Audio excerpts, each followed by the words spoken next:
السلام علیکم دوستوں، جیسا کہ آپ لوگوں کو معلوم ہے کہ ایران اور امریکہ کی ڈیل ہونے والی ہے، اور اس ڈیل کے ہوتے ہوتے بیچ میں ایک عجیب و غریب مناظر سامنے آئی ہے۔ امریکہ نے ایک بہت ہی انوکھا ڈیمانڈ سامنے رکھا ہوا ہے، شرط سامنے رکھی ہوئے ہیں کہ اگر عرب ممالک یا مسلم ممالک جب تک اسرائیل کو تسلیم نہیں کرتے، ایز اے اسٹیٹ اسرائیل کو تسلیم نہیں کرتے ہیں، تب تک ایران اور امریکہ کے بیچ میں جو مذاکرات ہیں وہ کامیاب نہیں ہو سکتا ہے، اس میں تاخیری آ سکتی ہے۔ تو یہ ایک ایسی شرط ہے جس کو لے کر امریکہ بتا رہا ہے کہ سعودی عربیہ، پاکستان، ترکیہ اور اس کے ساتھ ساتھ قطر یا عرب ممالک شامل ہیں، وہ اگر اسرائیل کو تسلیم کر لیتے ہیں تو پھر یہ مذاکرات آگے جا سکتا ہے۔ یہ تو بہت سمپل ہے کہ امریکن گورنمنٹ، پریزیڈنٹ ٹرمپ رجیم، وہ خود امریکن صدر ایک آئے روز ایسی مطالبات اور ایسی شرائط شروع کر دیتے ہیں جس کو لے کر کبھی کبھار پوری دنیا میں ہنسی مذاق کا سامنا ہوتا ہے ان کو۔ تو جہاں تک اس مطالبہ کی بات ہے تو ریسنٹلی کل پرسوں کی بات ہے، ایک ٹیلی فونک کال، ایک کانفرنس کال لیک ہوئی ہیں جس میں بہت سارے دوسرے ممالک کے صدور بھی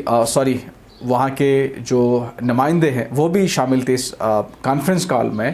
تو کانفرنس کال میں ہی پریزیڈنٹ ٹرمپ نے جب یہ مطالبہ سامنے رکھا کہ ترکیہ کے وزیر خارجہ اور اس کے ساتھ ساتھ سعودی عربیہ کے جو ہیں ان کے نمائندہ ہیں، اس کے علاوہ جو قطر،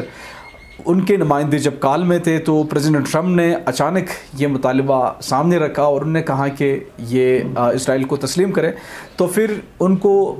بہت دیر تک خاموشی اختیار کرنی پڑی، اور اس کے بعد پھر پریزیڈنٹ ٹرمپ نے مذاقاً انہوں نے کہا کہ کیا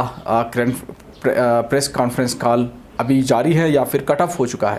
اینی ہاؤ، جہاں تک انہی سارے ممالک کی بات کی جائیں تو یہ ممالک پہلے سے ہی طے کر چکے ہیں کہ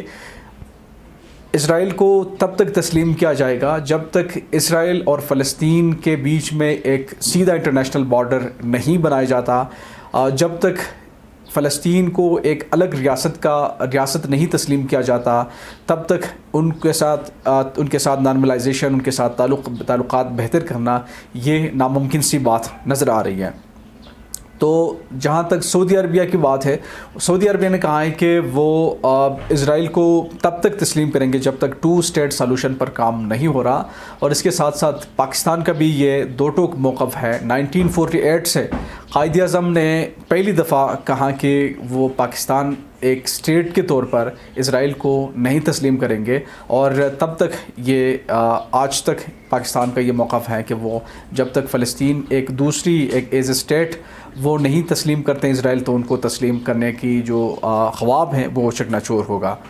اور اس کے علاوہ دوسری اہم نیوز یہ ہے کہ ایک انٹرنیشنل کانفرنس منعقد ہوتے جا رہا ہے، اور اس انٹرنیشنل کانفرنس کی صدارت چائنا کریں گے۔ چائنا کے جو ہیں وزیر خارجہ ہیں وہ اس جو اقوام متحدہ کا ہے اجلاس ہیں اس کی صدارت کریں گے، اور اس اجلاس میں ایران کے وزیر خارجہ عباس عراقچی کو نہیں اجازت دی گئی ہے، ان کو ویزا نہیں ایشو کر دیا گیا۔ تو اس کانفرنس میں، اس اجلاس میں، اقوام متحدہ کے اجلاس میں ایران کے صدر عباس عراقچی شرکت نہیں کر سکیں گے کیونکہ ان کو ویزا نہیں دیا گیا امریکہ کی طرف سے۔ امریکہ کا کہنا ہے کہ ایران جو اقوام متحدہ کے ممبر ہے، پرماننٹ ممبر ہے، وہ اس میں شامل نہیں ہے، اس لیے ایران کو یہ اجازت نہیں ہوگی کہ وہ امریکہ آئیں گے، اور اس کی وجہ سے جو براہ راست ایران کے وزیر خارجہ اور امریکہ کے جو ہائی اپس ہیں ان کے ساتھ ملاقات کی، جو سائڈ کارنر ملاقات ہوتی ہے، وہ بھی ناکام ہوا، وہ بھی اب ممکن نہیں بن سکے گا۔ تو یہ دو اہم جو پوائنٹس تھی، جو اہم ڈیولپمنٹ تھی، اس کے ساتھ آپ لوگوں کے ساتھ ہم نے شیئر کی۔ اگر امریکہ عرب ممالک کو، مسلم ممالک کو اس بات پر کنونس کرنے کی کوشش کر رہے ہیں کہ وہ ابراہیم ایکارڈ کو تسلیم کریں، ابراہیمی جو معاہدہ ہے اس کو تسلیم کریں، اس کو منوائیں۔ جیسا کہ آپ لوگوں کو معلوم ہے کہ UAE جو کہ عرب ممالک میں سے ہیں، وہ پہلے سے ہی ابراہیم ایکارڈ کا حصہ بن چکا ہے اور اب امریکہ کی خواہش ہیں کہ جنگ ختم کرنے سے پہلے ہی دیگر مسلم ممالک کو بھی کنونس کر سکیں، اس کو راضی کر سکیں کہ وہ ابراہیم اکارڈ میں شامل ہو جائیں۔ تو اب ابراہیم اکارڈ کے بارے میں اگر ہم بات کریں، ابراہیم اکارڈ وہ اکارڈ ہیں، وہ معاہدہ ہے جس کے تحت امریکن پریزیڈنٹ ڈونلڈ ٹرمپ نے اپنے پہلی ٹینیور میں 2020 میں انہوں نے یہ لایا تھا، ابراہیم اکارڈ کو انہوں نے پہلی دفعہ انٹروڈیوس کیا عرب ممالک میں، دنیا بھر میں، اور خاص کر مسلم ممالک کو انہوں نے یہ لے کر اس معاہدے میں شامل کرنے کی مطلب یہ ہوں گی کہ پھر اسرائیل کو ایز اے اسٹیٹ تسلیم کیا جائے گا، ان کے ساتھ نارملائزیشنز ہوں گی، اور اس کا پریزیڈنٹ ٹرمپ بتا رہے ہیں کہ ایک معاشی فائدہ بھی ہوگا، سیاسی فائدہ بھی ہوگا۔ اینی ہاؤ دوسری طرف اگر ہم اسرائیل کی بات کریں تو ان کی government specially if you are talking about Netanyahu, وہ ایک پوری ریجن میں اسرائیل کے جو بارڈر ہیں اس کو ایکسٹینڈ کرنا چاہتا ہے، وہ آس پاس کے ممالک کو قبضے کرنے کی بات کر رہے ہیں، وہ اپنے جغرافیہ کو پھیلنے کی جو ان کی پلان ہے، گریٹر اسرائیل پلان ہے، وہ اس پر عمل پیرا ہے، اس پر کام کرنے کی کوشش کر رہے ہیں۔ اور ریسنٹلی کی بھی بات کی جائے تو لیبنان جو کہ اسرائیل کے ساتھ ہمسایہ ملک ہے، وہاں مسلسل بمباری جاری ہیں اسرائیل کی طرف سے، سیز فائر ہونے کے باوجود بھی یہ ان کے ساتھ جو جھڑپیں ہیں، وہاں جو ایئر اسٹرائک ہے وہ ابھی تک ہے۔ تو لیٹس سی اسی چند دنوں میں کیا کنکلوژن نکلنے جا رہا ہے، کیا واقعی اگر یہ ایک ڈیل ہوگی تو وہ تاریخی ڈیل ہو سکتی ہے مسلم ممالک کے ساتھ، ایران کے ساتھ، کیونکہ ایران نے بھی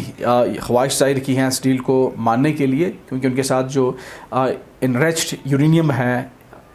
نیوکلیر بم بنانے کی جو خواہش ہے ایران کی، وہ بھی اس پہ بھی بات ہو سکتی ہے، یا اس کے مذاکرات میں اس کو 20 سال تک امریکہ کا ماننا ہے کہ وہ اس کو ڈیلے کرنے کے لیے خواہش مند ہے۔ تو آپ لوگ بھی کمنٹ سیکشن میں ضرور بتائے گا کہ کیا واقعی یہ ڈیل کامیاب ہو سکتی ہے، اگر ہو سکتی ہیں تو اس کی کیا مثبت اثرات ہوں گے جنگ بندی کی وجہ سے۔ بہت زیادہ شکریہ، ٹیل نیکسٹ، خدا حافظ۔